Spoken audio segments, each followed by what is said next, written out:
রিপন আপু আমার খুবই পছন্দের একজন মানুষ। সে সবসময় আমার পাশে ছিল।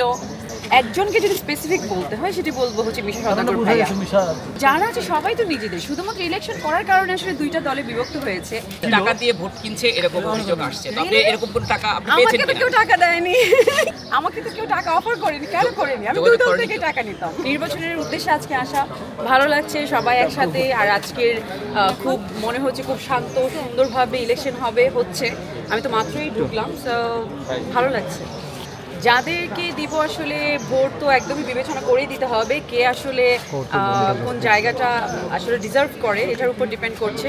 আর হচ্ছে প্রত্যাশা বলতে কি, সবসময় বড়দের কাছে প্রত্যাশা থাকে ভালো কাজে, তারা আমাদের শিল্পীদের জন্য কাজ করবে, শিল্পীদের পাশে থাকবে, সেই জিনিসটাই সবসময় থাকে।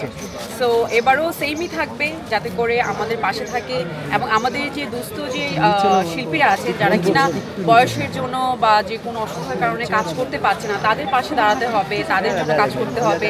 এবং এফডিসিতে আগে যখন কালচারাল প্রোগ্রামগুলো হতো লাস্ট কয়েক বছর ধরে, কিন্তু সেগুলো হচ্ছে না। আমি চাইবো, আমার প্রত্যাশা থাকবে যেন যারা এবার আসে ইলেকশনে, যারা জিতবে তারা যেন আমাদের জন্য সেই কাজগুলো করে, সেখানে যাতে করে আমরা এফডিসিতে কয়েকদিন পরপরই ডিফারেন্ট ফাংশনের ব্যবস্থা করা হয়, আমরা সবাই আসতে পারি, এনজয় করতে পারি। মানে এত নাইসলি তো নর্মাল ডেতেও এফডিসিতে ঢুকতে পারি না। নর্মাল ডেতেও মনে হয় যে ওভার ক্রাউডেড বা অনেক মানুষ থাকে বাইরে। সো এখন আসলে যেভাবে দেখছি যে সবাই শুধুমাত্র শিল্পী এবং আপনারা সকলেই আছেন, সো হ্যাঁ ভালো লাগছে, খুব খুব ভালো লাগছে। কাকে ভোট দেবেন ঠিক করেছেন? অফকোর্স কাকে ভোট দেব সেটা তো ঠিক করেছি, কিন্তু এখন ইনফরমেশন করবেন না যে কাকে দিব সেটা তো বলতে পারবো না, বলা ঠিক হবে না। প্যানেল দুটো কেমন হয়েছে? পারফেক্ট, ডেফিনেটলি খুবই একদম পুরো মনে হচ্ছে ওয়ার্ল্ড কাপ ম্যাচের মতো, একদমই।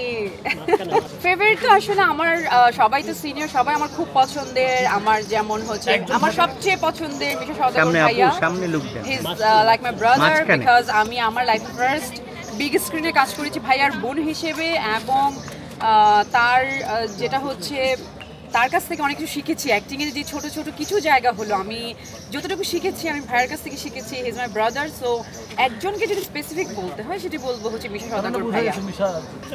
নো, এটা আপনি বলতে পারবেন। আপনি আমার কোয়েশ্চেন করেছেন যে আসলে এই যে আপনাদের এখন প্যাচ লাগিয়ে দিচ্ছেন, পরে তো সবাই মনে করবে না ভোট আসলে কাকে দিব। এখানে যেহেতু দুইটা দলকেই দেওয়া যাবে, এটা ডিপেন্ড করছে কে কোন জায়গাটা রিজার্ভ করে, আমি সেই অনুযায়ী ভোট দিব। আমি তো জানি কাদেরকে ভোট দিব। আর হচ্ছে পছন্দের জায়গা থেকে সবাই আমার পছন্দ। রিপন আপু আমার খুবই পছন্দের একজন মানুষ। সে সবসময় আমার পাশে ছিল, আমার যে কোনো প্রয়োজন, আমার যখনই কোনো এফডিসি থেকে কোনো কাগজপত্র দরকার হতো জাস্ট একটা কল দিলে। She is nice. অ্যান্ড যারা আছে সবাই তো নিজেদের, শুধুমাত্র ইলেকশন করার কারণে আসলে দুইটা দলে বিভক্ত হয়েছে। এছাড়া আপনারা চিন্তা করুন তো, আমরা সবাই কিন্তু একটাই ফ্যামিলি, আমরা সবাই কিন্তু সবার খুব আপন, খুবই কাছের। সো ইলেকশনের কারণে আসলে দুইটা ভাগে বিভক্ত হয়ে গেছি আমরা। এছাড়া আমরা সবাই এক, ইলেকশনের পরেই দেখবেন যে আমরা সবাই আবার এক হয়ে গিয়েছি। টাকা দিয়ে ভোট কিনছে এরকম অভিযোগ আসছে। তবে এরকম কোন টাকা আপনি পেয়েছেন? আমাকে তো কেউ টাকা দেয়নি। কেন দেয়নি? টাকা দিলে তাহলে কি আপনি করতেন? না, আমার টাকা পেতে কারণ ভালো লাগে। সিরিয়াসলি আপনি শুনেছেন কেন? আমি তো শুনি, আমার তো ভোটার, আমি তো ভোটার, বাট আমাকে তো কেউ টাকা অফার করেনি। কেন করেনি? আমি দুই দল থেকে টাকা নিতাম। নারী পুরুষ বলে কোনো কথা নেই। আমরা যেহেতু বিলিভ করি নারী পুরুষ সমান অধিকার, সেই জায়গা থেকে আসলে আমার যে যোগ্য যে পজিশনের জন্য আমি তাকেই ভোট দিই।